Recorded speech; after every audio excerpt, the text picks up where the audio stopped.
Okay, today we'll discuss what are switch cases, logical operators, and how to pass arguments in bash. Okay, firstly let's start with switch case. A case statement in bash is similar to a switch case statement in any other programming languages. It allows you to handle multiple conditions. This case statement is useful when you have multiple possible values to match and wanted to avoid a long elif chains. Now let's open the same kgf.sh file again. Now here I declare a variable rating equal to 8. Here I'll write case $rating in, I'll write 7. If the variable rating is equal to 7, then this statement will be executed. After completion of this statement, we have to put double semicolon, which means to end this line. If rating equal to 8, then this statement will be executed. I can write as many statements as I can. I'll stop here.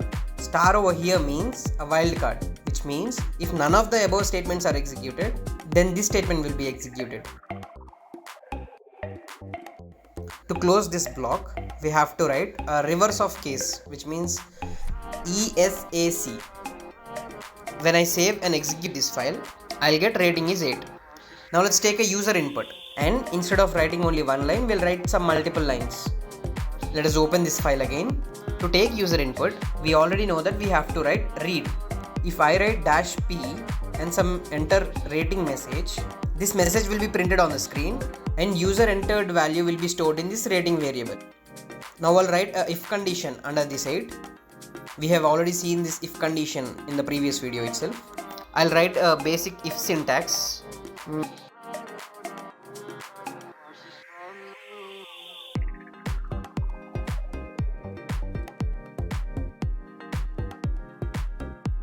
If I write something, I'm not getting any idea.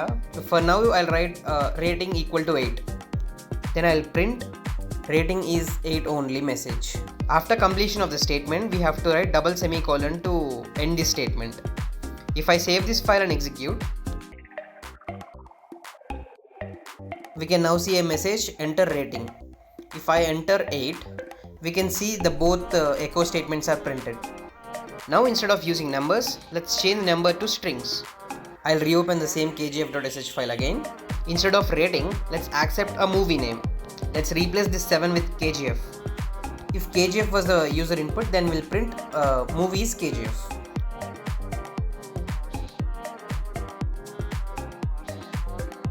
Let's replace 8 with Salar. If Salar was the user input, then we'll print movies Salar.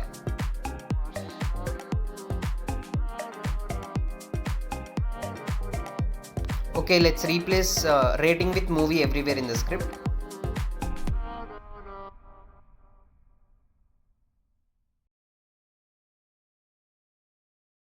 In the if condition, I'll write if movie is Salar, then let us print Salar is also a superhit. If I save and execute this file, okay, it asked rating. I think I haven't changed rating to movie over there. Anyways, let's try. If I give Salar as input, here also both echo statements are executed as expected. But when we work with strings, we should not use the double parenthesis in if condition. Instead, we have to use double square braces. I'll reopen the same file again. Now I have cleared everything. If I write movie name as Salar, now I'll write if double square braces instead of double parenthesis. Inside this, I'll write $movie equal to Salar. Here dollar is important. Without the dollar, double square braces, unlike double parenthesis, could not able to know the variable name without the dollar. If the movie name is Salar, I'll print something Prabhasana fans assemble here. Now I'll close the if condition. When I save this file and execute,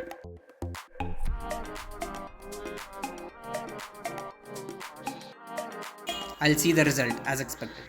Now let's learn logical operators in bash. In bash, there are 3 types of logical operators: logical AND, logical OR, logical NOT. Okay, let us again open the same file. I'll clean up everything.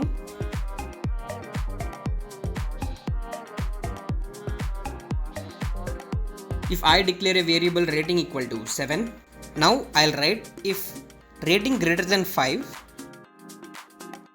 logical N, rating less than 8, then let's print rating is under 5 and 8. When I save and execute this file, we'll get rating is under 5 and 8. This is because the logical AND operator is used to ensure both conditions must be true for the overall expression to be true. If I replace the logical AND with logical OR and replace 8 with 1000, when I save and execute this file, here also we got rating is under 5 and 8. If I again open this file, in this logical OR operator, if any one of the condition was true, then the overall expression will be true. Here in our case, the rating greater than 5. This is true, right? And that's why the logical operator doesn't even check the second condition. For suppose if the first condition doesn't met, logical OR operator checks for the second condition. Now let's use all the logical operators. If I replace logical OR with logical AND, and if I write OR rating not equal to 5. Now also we get rating is under 5 and 8. This is because here we have written a rating greater than 5 and rating greater than 1000. First is true but the second is false. For the logical AND to be true, both the conditions has to be true. Now it returned false. We also use logical OR operator over here. As the first condition was false, it checks the second condition. But the second condition is true and will receive rating is under 5 and 8 message on the screen. If I save and execute this file, the result is as expected. Okay, now let's declare a variable on the terminal itself. If I write rating equal to 7, if I write double parenthesis, rating not equal to 7, and logical AND, echo movie is hit, and logical OR, echo movie is flop.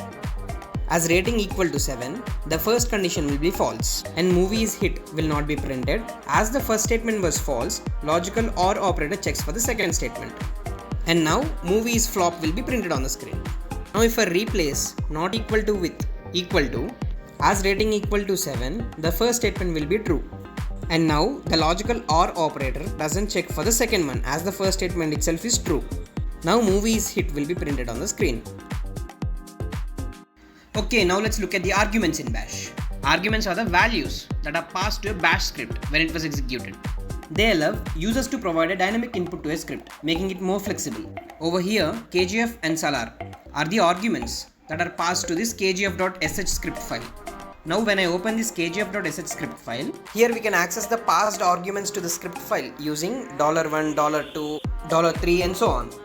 If I write echo arguments are $1 and $2, if I save this file and execute the file by passing kgf and salar as arguments, we can see the provided arguments to the script file are printed over here. Now let's write a script file for printing all the arguments and number of arguments passed while running the script. Now let's open the file. Now if I write echo $@, all the arguments that are passed to the script will be printed on the screen. If I write echo $#, the total number of arguments that are passed to the script will be printed.